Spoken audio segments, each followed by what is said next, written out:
확실하게 이 시청자분들이 행복해하실 만한 메시지를 주시지 않을까, 확실한 메시지를 주시지 않을까 제가 좀 기대하면서요. 오늘의 주제가 지금 이렇게 대응하세요. 뭔가 답을 줄 것 같은, 해안을 줄 것 같은 주제가 느낌이에요. 네. 주제가 지금 이렇게 대응하세요예요? 네, 맞습니다. 어떻게 대응하면 되나요? 대표님 얘기해 주셔야죠. 네, 안녕하세요. 네. 네, 최근 시장 상황을 일단 어떻게 보고 계신지부터 함께 말씀해 주시죠. 사실 두 분 앞에서 이 매크로 얘기를 제가 하면 너무 번데기 앞에서 주름 잡는 것 아니죠. 같은데 저희도 배워야 됩니다. 네, 제가 좀 어설퍼도 많이 지적해 주시고요. 지금 시장 상황 일단 뭐 최근에 좀 랠리가 약간 있잖아요. 그래서 뭐 이게 베어마켓 랠리냐, 뭐 대세 상승 쭉 다시 가는 거냐, 뭐 고민이 많으실 것 같은데, 뭐 그건 저도 모르겠고, 일단은 제가 알 수 있는 것만 좀 말씀을 드리자면, 사실 뭐 이미 다 얘기를 하셨을 것 같은데, 일단 공급망 균열이라고 해야 되나요? 공급망 교란은 좀 많이 풀리고 있는 것 같고요. 며칠 전에 ISM 지수 발표가 났잖아요. 근데 거기에서 딜리버리는 좀 줄어들고 있고, 프라이스도 좀 빠지고 있고, 프라이스가 거의 70 가까이 갔다가 너무 빨리 갔나요? 죄송해요. 마음이 급해가지고. 그 ISM이라는 기관에서 매달 초에 발표하는 그 PMI라는 지수가 있는데, 그 기업들의 그 비즈니스 상황이 어떻게 굴러가고 있는지 그런 지표를 발표를 해요. 근데 이번에 발표한 게 52.3인가? 이 전체 지수가 있고 그 안에 세부 지수가 또 나열이 돼 있는데, 거기에 나열돼 있는 걸 가지고 그 중에 일부가 또 시장의 경기 선행 지수가 되기도 합니다. 네. 너무 잘하시는 얘기를 제가 이렇게 떠들면 굉장히 부끄러운데 처음 듣습니다. 감사합니다. 네. 네. 그래서 일단 ISM PMI 지수가 50 이상이면은 꽤 괜찮다. 50 미치면은 좀 안 좋다. 뭐 대충 이렇게 보시면 되는데, 일단 51을 넘어가고 있기 때문에 뭐 경기야 뭐 나쁘지 않은 건데, 중요한 건 여기서 세부 항목인데요. 그동안 우리가 인플레이션이 되게 극심하고, 인플레이션이 극심한 이유는 공급발 교란인 걸로 저희가 이해를 하고 있었잖아요. 근데 거기에서 그 공급발 교란이 좀 많이 풀려가고 있는 모습을 보여주고 있었습니다. 그래서 6월 FOMC 때에도 그때 그 CPI 지수, 물가 지수가 되게 안 좋게 나오긴 했지만, 그때 연준 발표에서 이거는 좀 일시적인 거다. 지금 꺾이는 지표가 많이 보이고 있으니까 너무 지금 그때 CPI 지표가 발표되기 전에 연준에서 그렇게 얘기를 했잖아요. 너네가 무서운 숫자를 보게 될 건데 너무 쫄지 마라. 이런 얘기를 6월에 좀 힌트를 줬고, 그래서 지금 우리가 보는 PMI 지수에서 프라이스가 좀 꺾이고 공급망 교란이 풀리고 있는 모습들이 연준에서 얘기했던 모습들 아닌가라고 생각을 하고요. 그래서 7월 FOMC에서 약간 완화적인 발언들을 했잖아요.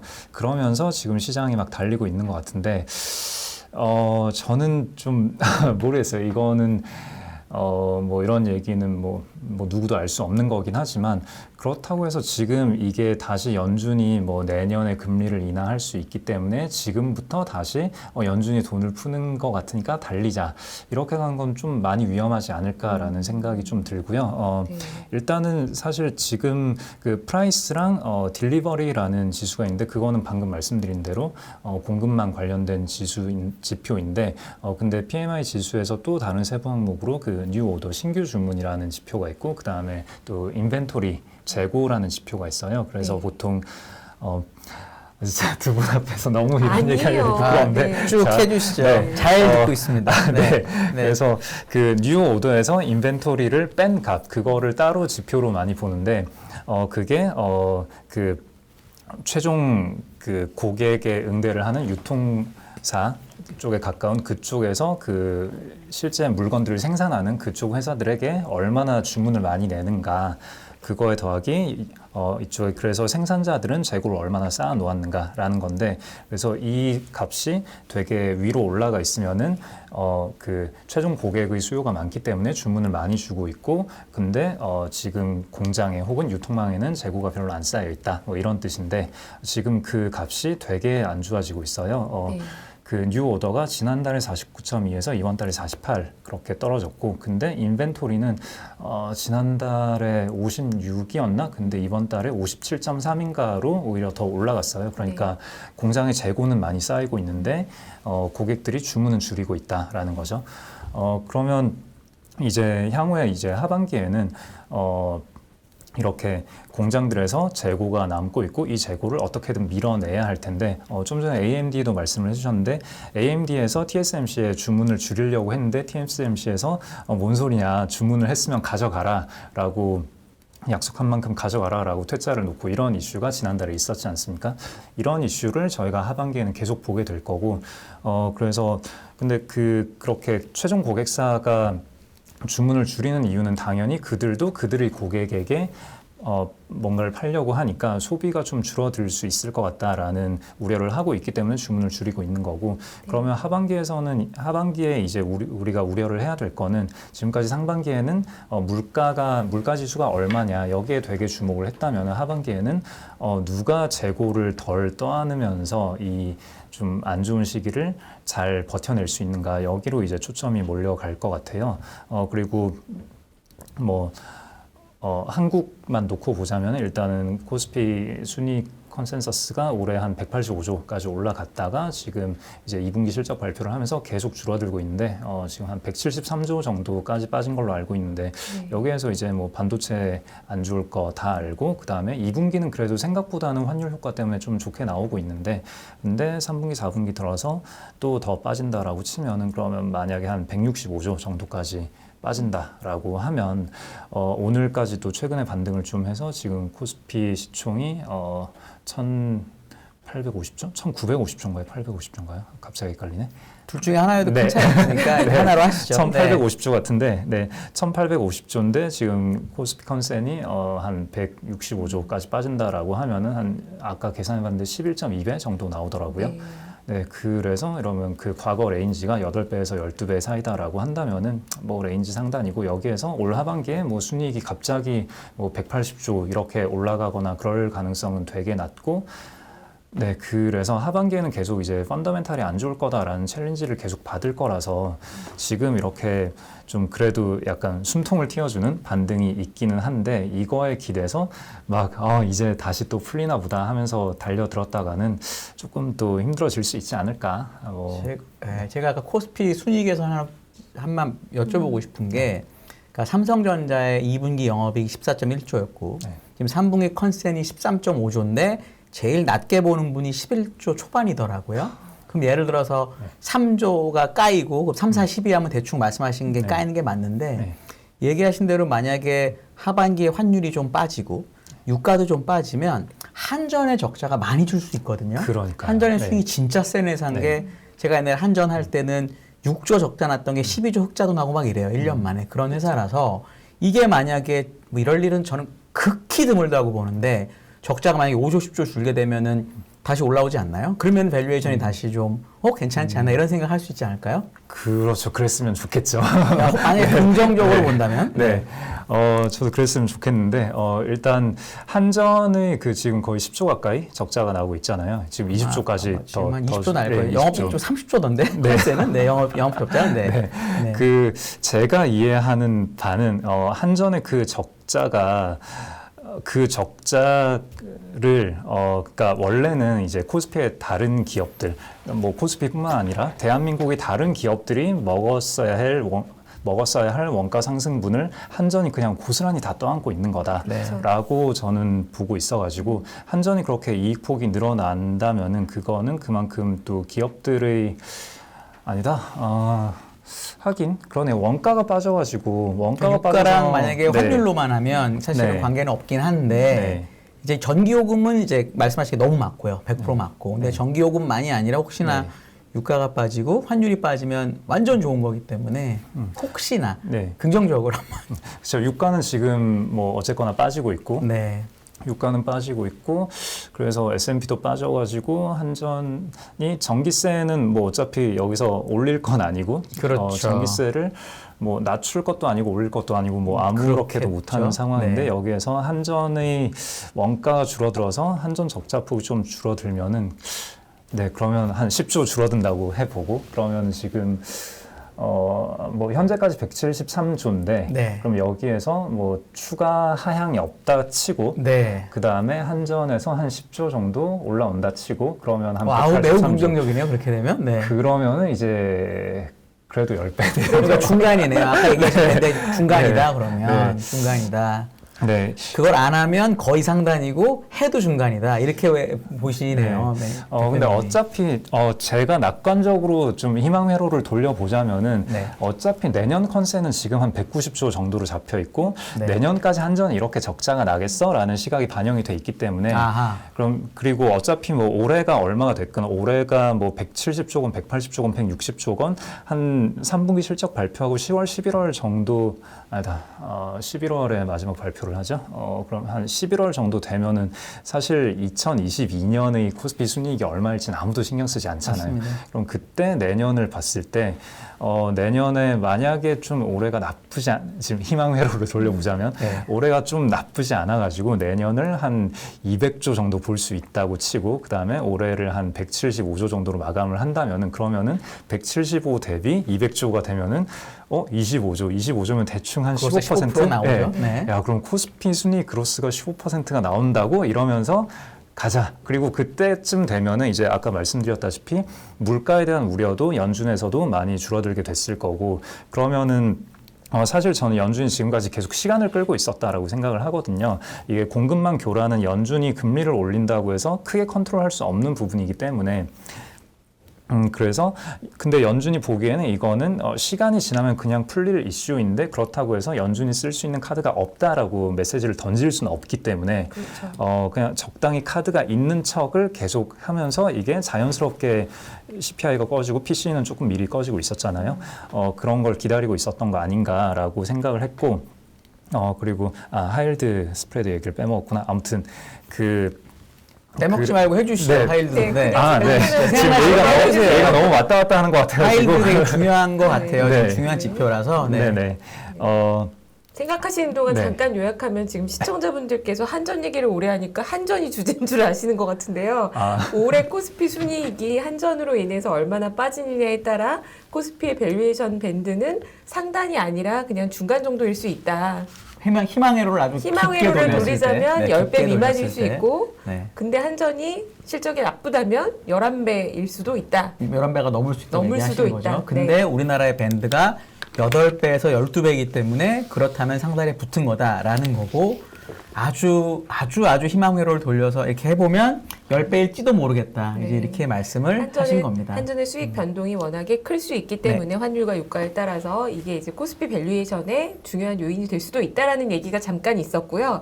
그런데 홍진채 대표님께서는 지금 미국 얘기로 넘어가다가 하이힐드를 얘기해야겠다고 말씀하셨습니다. 그렇습니다. 네, 저희가 정리 한번 하고 가는 네. 겁니다. 네. 네. 이렇게 정리해 주시니까 너무 좋네요. 네. 그래서 저희는 지금 희망회로를 돌려보던 중이었고 네. 희망회로를 이제 두 가지 측면에서 볼 수 있는 거잖아요. 일단 펀더멘털 측면에서 그다음에 우리의 심리 혹은 유동성 측면에서 볼 수 있는 건데 펀더멘털 측면에서는 아주 좋게 봤을 때 내년 200조를 어쩌면 한 연말쯤에는 기대할 수 있을 것 같고 그럼 기분이 좋잖아요. 네. 그렇게 기분이 좋은 와중에 연준에서도 지금까지 올해 내내 지속되던 그 긴축 스탠스가 조금 완화되지 않을까라는 기대를 품을 수도 있지 않을까 싶은데 그걸 얘기하는 데 있어서 하이힐드 스프레드가 좀 중요할 것 네. 같아요. 네. 연준이 보는 중요한 지표로 인플레이션이 있고 실업률이 있다라는 거는 우리가 모두 알잖아요. 근데 제가 느끼기에 물론 또 위원님 두 분은 또 너무 잘 아시겠지만 하이힐드 스프레드라고 BBB 정도의 등급, 그러니까 뭐랄까 투자 적격의 가장 밑에 단에 있는 정도의 채권. 그렇죠. 네. 보통 투기 등급이라고도 표현을 하는. 근데 투기 등급이라고 하면 좀 뉘앙스가 안 좋아가지고 약간 금리를 많이 줘야 네. 하는 네. 하이힐드. 네, 하이힐드. 네, 금리를 많이 줘야 하는 채권을 하이힐드 채권이라고 부르는데 그런 채권들과 국채의 수익률 사이에 그 갭이 얼마나 벌어져 있는가 이런 걸 하이힐드 스프레드라는 지표라고 하는데요. 제가 느끼기에는 연준이 기본적으로는 그 인플레이션과 실업률이라는 두 가지 지표를 보고 가는데 가끔 본인들이 정책 방향을 약간 꺾을 때가 하이힐드 스프레드가 대단히 많이 튀었을 때 네. 이럴 때 조금 꺾는 것 같거든요. 네. 2015년에도 그때 이제 금융위기 이후에 연준이 좀 간을 계속 보다가 이제는 금리를 좀 올려도 되지 않을까라고 생각을 하면서 2015년 연말에 딱 한 번 금리를 살짝 올렸다가 그때 하이힐드 스프레드가 엄청나게 튀었어요. 그랬더니 이제 그 이후에 옐런 의장이 다음 금리 인상까지 거의 1년이라는 시간을 계속 지켜봤잖아요. 그리고 2020년 3월에도 그때도 그 에너지 쪽, 그 쉘가스 캐는 쪽, 그쪽 회사들의 회사채가 하이힐드 채권에 많이 들어가 있는데 그쪽 채권 금리가 급등을 해버리니까 만약에 이쪽에 막혀버리면은 연준 입장에서는 하이힐드 회사채를 발행하는 그 회사들은 그 산업의 허리에 있는 회사들인 건데 한국으로 치면 BBB 플러스 등급의 뭐 그런 회사들이 있어요. 뭐 두산 인프라코어라던가 한진칼이라던가 그러니까 좀 재무구조 안 좋다라고 맨날 뉴스에 나오는 회사들인데 이 회사가 망하면은 조금 나라에 타격이 있을 것 같은 그런 회사들인 거거든요. 미국의 경우에는 쉘가스, 쉘오일 회사들이 그런 위치에 있는 회사들이고 이런 회사들이 계속 열심히 공장을 돌려야 되는데 근데 이 회사들이 자금 조달을 못해서 무너진다라고 하면은 경제의 펀더멘탈에 심각한 영향을 미치기 때문에 하이힐드 스프레드가 갑자기 튀었을 때는 지금까지 어떤 스탠스를 잠깐 죽이고 야, 좀 지켜보자 이렇게 하는 것 같아요. 근데 6월에 또 하이힐드 스프레드가 한번 확 튀어가지고 그래서 7월에 더 많이 튀었고 아마 6% 정도까지 올랐던 걸로 기억하는데 그래서 그 7월 FOMC에서는 약간은 완화적인 기조로 얘기를 하지 않았나라는 생각인데 지금은 또 이게 한 5% 언더? 4.8인가? 그 정도까지 좀 많이 내려온 것 같아요. 이 정도가 됐으면은 연준 입장에서는 어쨌거나 CPI가 아직도 상당히 높은 상황이고 실업률은 아직 거뜬하잖아요. 지금 하이힐드 스프레드가 튀기 전까지 연준의 스탠스는 실업률 상승을 용인하더라도 물가를 잡겠다라는 거였기 때문에 앞으로 우리가 보게 될 하반기 장에서는 다시 연준이 좀 더 자신감을 얻고 뭐 금리 완화 기조로 다시 가는 거는 별로 기대하지 마라. 우리가 얻어맞더라도 물가를 잡는 게 우선이다. 이런 멘트를 또 좀 던질 수 있을 것 같아요. 우리가 착각하지 말아야 하는 게 연준은 우리 같은 주식쟁이들을 달래기 위한 집단이 절대 아니기 때문에 주식쟁이들은 아무리 맞더라도 그 앞에서 얘기한 두 가지 인플레이션과 실업률을 잡는 거, 그 다음에 하이힐드 기업들이 자금 조달이 잘 되는 거, 이게 연준의 목적이기 때문에 우리는 연준이 이제 좀 강력하게 긴축 기조로 나올 때 일단 얻어맞고 가야 하지 않을까라는 생각이고 관련해서 제가 하나만 더 여쭤보고 싶은 게 다음 주 수요일에 이제 7월 물가 지표가 발표가 됩니다. 근데 지금은 누구나 이렇게 기대하잖아요. 물가 지표가 꺾일 거야라고 생각을 하고 그 물가 지표가 꺾이면 물론 8월엔 FOMC가 없지만 그 사이사이에 연준 위원들이 나와가지고 그걸 보면서 이거 봐라 물가 지표 꺾였어 이런 얘기를 해줄 걸 기대하는 것 같아서 S&P는 무려 저쪽에서 500포인트나 올랐거든요. 우리나라랑 비교할 수 없이 많이 올랐는데 제가 올해 사실 저 애널리스트 생활 거의 이제 20년 가까이 됐는데 올해처럼 물가가 중요했던 때가 없었던 것 같아요. 물가 지표 발표 아무도 신경 안 썼었는데 이제 신경을 쓰잖아요. 그래서 올해를 보면은 물가 지표가 높을 것 같다라고 예견이 되면 꼭 물가 지표 나오는 날이 바닥이었던 것 같고 느낌상 반대로 물가 지표 조금 꺾일 것 같다고 생각을 하면 그날부터 주식이 작살났던 것 같은데 이번에는 꺾일 것 같다라고 사람들이 생각하잖아요. 그리고 주가는 엄청 올랐고 그러니까요. 이러면 꺾이는 게 실제 나오더라도 시장의 반응이 아까 대표님 말씀하신 것처럼 연준에서 이제 그런 거 아니고 다시 또 세게 말할 수도 있더니 어제 같은 날도 세게 나오는 말이 있었는데 시장에서는 그걸 다 무시하고 주식이 많이 올랐단 말이에요. 근데 실제 물가가 나오면 그걸 안 무시하고 혹시 반영하지 않을까. 이건 이제 희망으로가 아니고 반대편에서 생각을 해보는 건데 어떻게 반응할 것 같으세요, 시장이? 냉정회로. 냉정회로. 예. 다음 주 수요일 날 밤 10시 반에 또 나오니까. 그럼 또 처음 맞아요? 처음 맞아요? 네. 그렇게 될 가능성을 우리가 아주 많이 염두에 둬야 하지 않을까. 훨씬 그럴 가능성이 높다. 이렇게 될 가능성을. 그러니까 최근 며칠 사이, 그러니까 6월 말 정도에 저희 회사는 이제 월간 운용 보고서를 쓰는데 6월 말에 저희 회사 운용 보고서에 제가 용기를 내서 이제는 좀 현금을 써도 될 때가 된 것 같습니다. 막 이런 얘기를 했거든요. 다행히 운 좋게 좀 타이밍은 잘 맞은 것 같은데 타이밍 맞추려고 그 말을 쓴 건 아닌데 근데 6월에 제가 그렇게 얘기를 할 수 있었던 건 6월에는 진짜 그때 분위기가 어땠어요? 어디 식당가에 가면은 주변에서 이 증권가가 아닌 곳에서 밥을 먹다가 옆 테이블에서 침체, 경기 침체가 온다더라, 주식 다 팔아야 된다 이런 얘기들을 주변에서 막 하고 있었단 말이에요. 맞아요. 네, 그리고 약간 부정적인 스탠스로 늘 말씀하시는 분들 있잖아요, 전문가 분들 중에서. 근데 그런 분들이 좀 되게 많이 각광을 받고 그분들의 메시지가 여기저기 퍼날려지고 그러니까 장을 안 좋게 본다라고 전망을 하는 게 되게 멋있어 보이고 그런 사람들이 좀 많이 주목받고 이러면은 되게 좀 편하게 갈 수 있는 때가 되지 않았나? 그리고 뭐 저 같은 경우에 이제 개별 주식들을 보니까 개별 주식 측면에서 뭐 싸 보이는 주식들이 좀 많이 발견이 됐고 그러니까 6월 말에는 간만에 좀 주식하기 편한 시기가 된 것 같다라는 생각을 하고 있었는데요. 그렇게 보는데 7월에 우리나라는 사실 너무 못 올라가지고. 맞아요.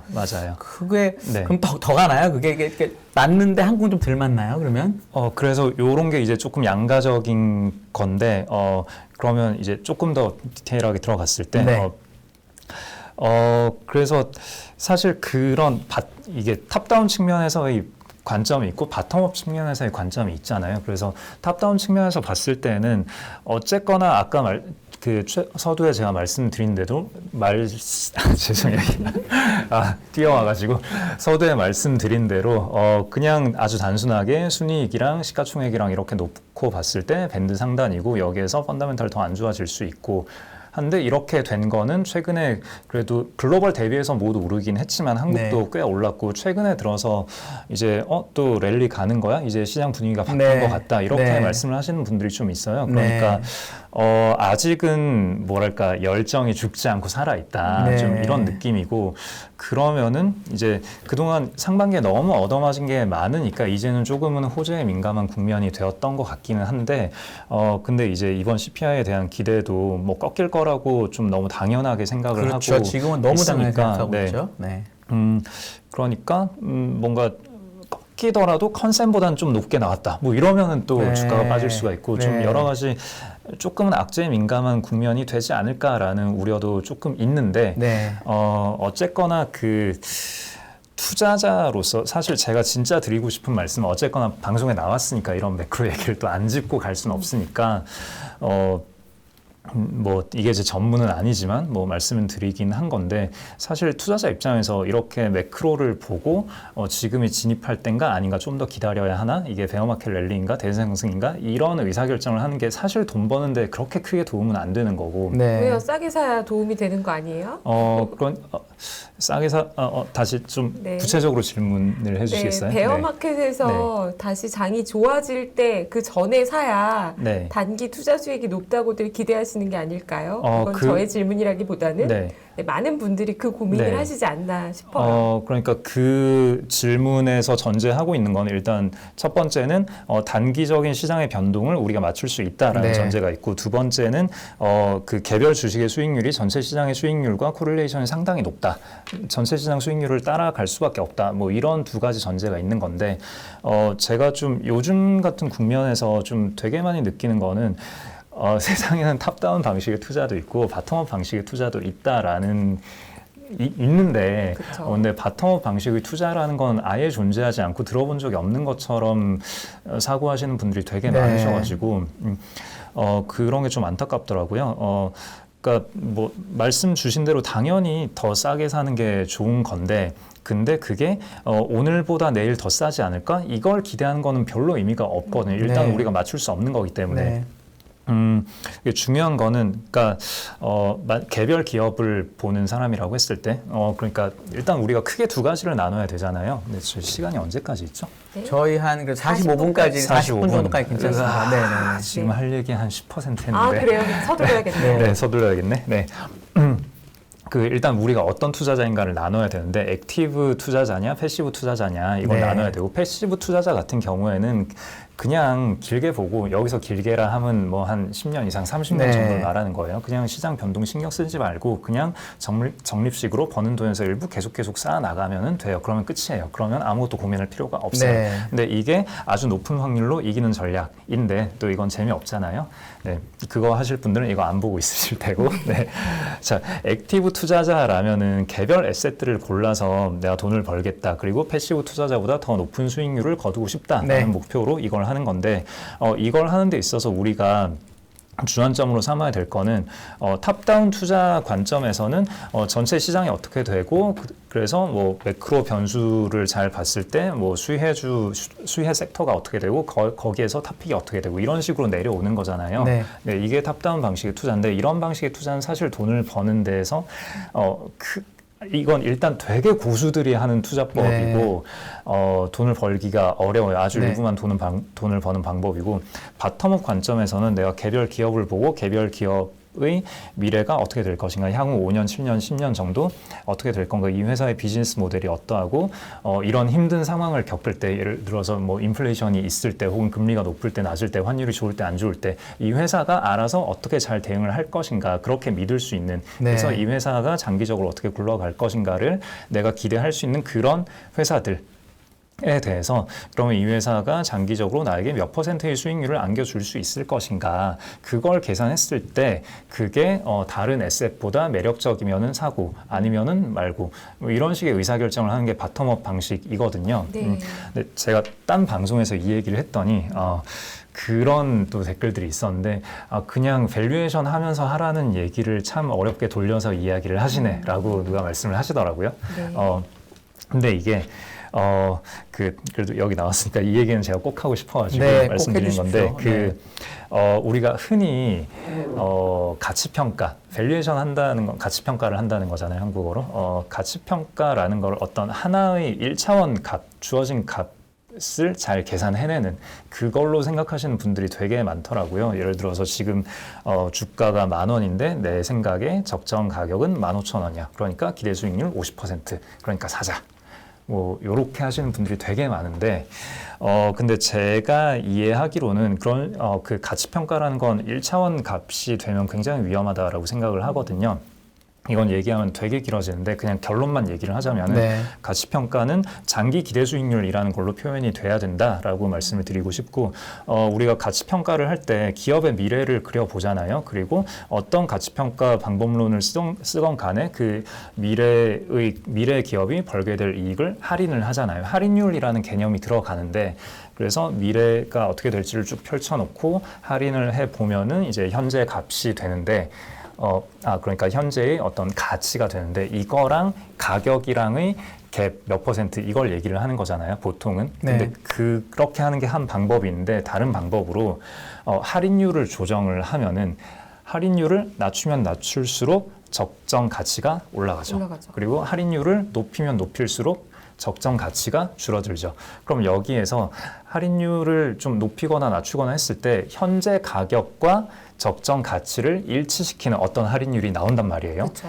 이 할인율이 바로 현재의 가격에 내재된 기대 수익률이라는 거예요. 네. 요거는 뭐 밸류에이션 공식, 뭐 밸류에이션을 좀 이론적으로 공부를 해보시면 이 결론에 도달을 할 수가 있는데 그럼 제가 아까 중간에 말씀드렸던 6월 말 정도 시점에 그때 사고 싶은 주식들이 되게 많아졌다라고 말씀을 드렸던 거는 가치평가를 했을 때 원래라면은 할인율을 한 5%, 6% 정도를 집어넣어야 겨우겨우 현재 가격을 정당화할 수 있는 그러니까 너무 좋은 회사인데 좋은 회사지만 그래도 내가 그러니까 여기에서의 할인율이라면은 되게 장기적인 기대 수익률을 얘기를 하는 거거든요. 내가 투자를 하는 기간 평생을 말하는 걸 수도 있어요. 근데 내가 그런 장기간 이 기업을 보유를 했을 때 6%, 연 6% 벌려고 이 기업을 산다? 매력적이지 않거든요. 근데 그러니까 되게 큰맘 먹고 용기를 내서 사야만 했던 그런 주식들이 6월 말 시점에는 한 할인율을 한 15%, 17% 이렇게 넣어도 이 가격이 정당화되는 그런 기업들이 되게 많이 발견이 됐거든요. 네.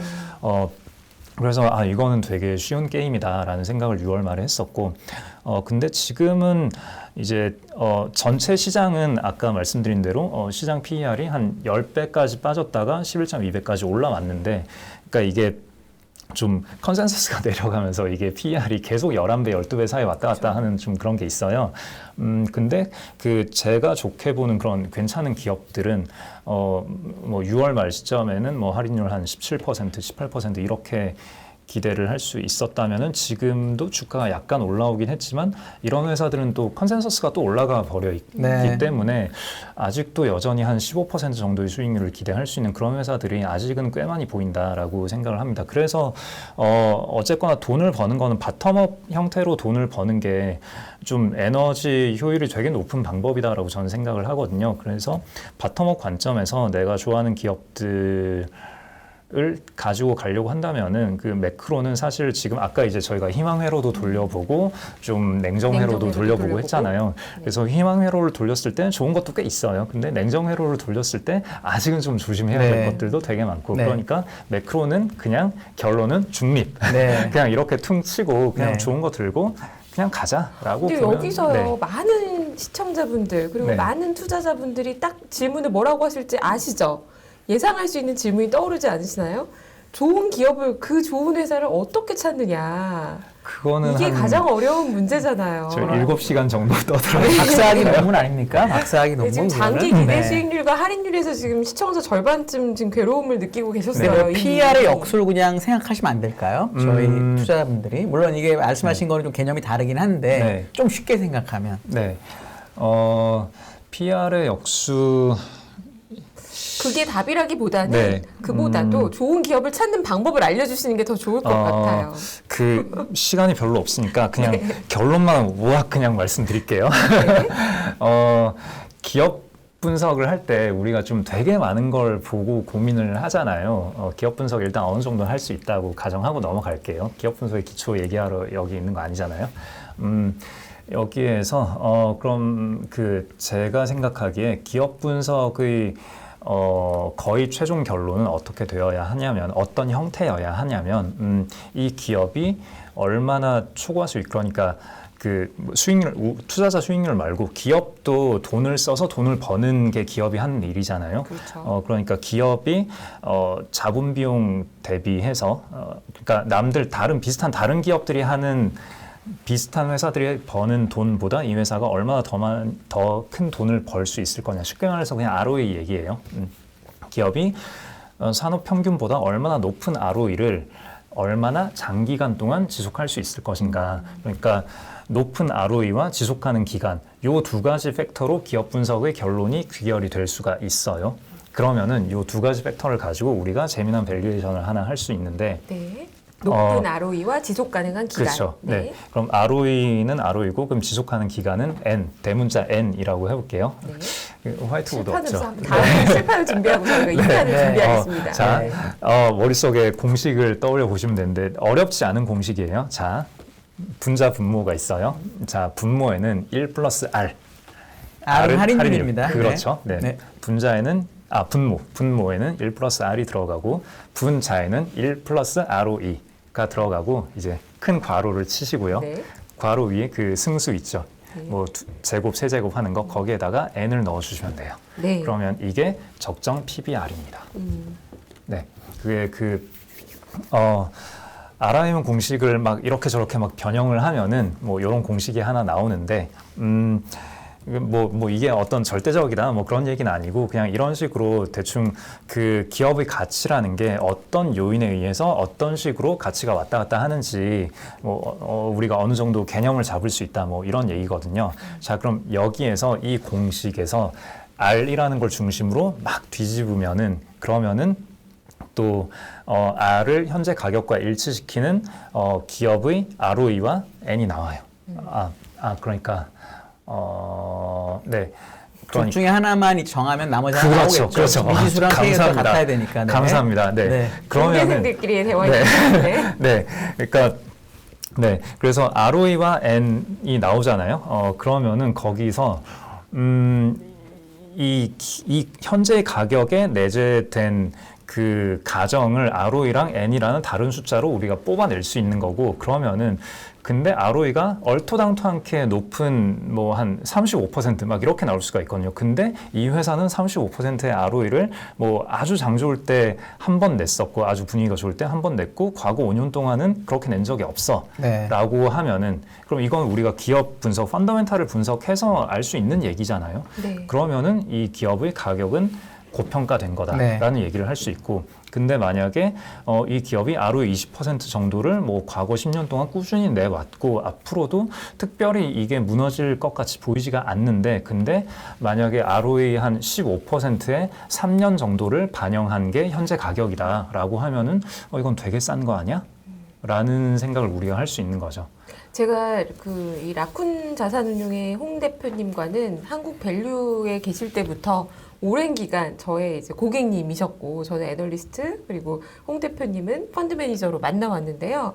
오늘만큼 이 본질에 집중해야 한다는 이 공식까지 동원해서 가치 투자를 강조하시는 건 제가 오랜만에 또 뵌 것 같아요. 물론 늘 말씀하시는 기본은 변함이 없습니다. 하지만 특별히 이 짧은 시간에 이 공식까지 말씀하시면서 전달하시려고 했던 의중이 있을 것 같아요. 지금은 어쩌면 좀 더 펀더멘탈에 충실한 이 캐시플로우가 나오고 ROE가 잘 나오는 회사에 투자해야 된다라는 생각을 전달하고 싶으신 거였을까요? 그럴 수도 있고 아닐 수도 있는데요. 네. 왜냐하면 뭐, 이제 작년까지만 해도 적자나는 기업도 주가는 오르기도 하고 그런 테마들도 많이 있었거든요. 물론 올해는 분위기가 좋지 않아서 그렇지 않습니다만. 그러니까 그게 만약에 스타일 인베스팅에 대한 질문이라면은 저는 일단 그걸 잘 못하고요. 시도는 많이 해봤지만 별로 제가 잘하지 못하더라고요. 그러니까 스타일 인베스팅이 뭐냐면은 매크로 변수가 이렇게 변해갈 때, 그럴 때 어떤 특정 유형의 주식들이 되게 좋으니까 이쪽을 사라. 예를 들면은 뭐 금리가 되게 낮고 유동성이 풍부한 기간에는 미래의 성장을 땡겨올 수 있는 그런 회사가 되게 잘 가고, 그다음에 금리가 높아지고 뭐 인플레이션이 높은 구간에서는 뭐 소위 말하는 뭐 가치주라는 게 좋고, 그런 식의 투자 의사결정을 스타일 인베스팅이라고 하는데 저는 뭐 그거 잘 모르겠어요. 네, 열심히 시도는 해봤는데 잘 안 되더라고요. 제가 보는 관점은 일단 우리가 의사결정을 할 때 현재 시장의 상태라는 게 크게 한 3가지 국면 정도로 볼 수 있을 거예요. 2분 내 요약이 필요합니다. 2분 내 요약이요? 네. 그냥 대충 바텀업으로 하는 게 중요한 시기가 있고, 매크로가 그러니까 싼 주식이 널려 있어가지고 기업 분석 별로 열심히 안 하고 그냥 대충 좋은 거 주워 담아도 되는 시기. 그 다음에 대체로 다 비싸서 웬만하면은 주식을 사지 말고 되게 조심해서 좀 살금살금 걸어가야 하는 시기. 그렇게 한 A, B, C로 치자면은 이렇게 3가지 국면이 있다라고 생각을 하는데, 2020년 코로나 이후의 국면은 한 A 국면이었다라고 생각을 하고, 그래, C 국면이었고, 그 다음에 한 작년 1월 이후의 국면은 A 국면, 네. 되게 조심을 해야 되는 국면인데, 사실 A 국면과 C 국면은 한 10년에 한 2차례 정도 오는 것 같아요. 그 이외의 한 전체의 80% 정도의 국면은 그냥 바텀업으로 그냥 대충 하면 되는, 대충 하는 게 잘하면 네, 잘 네. 하면 되는. 네, 바텀업에 집중하는 게 훨씬 더 효용이 높은 그런 국면이라고 생각하고, 저는 지금도 그러니까 6월 말에 아주 잠깐 C 국면이 잠깐 왔다가 지나간 거 아닌가라는 생각을 네. 하고 있고, 지금도 B 국면은 약간 하단에 있는 것 네. 같기는 해요. 네. 어쨌거나 매크로 보고 플레이하는 것보다는 개별 기업 보고 플레이하는 게 좀 더 효용이 좋은 그런 시기 아닌가라고 생각을 합니다. 네.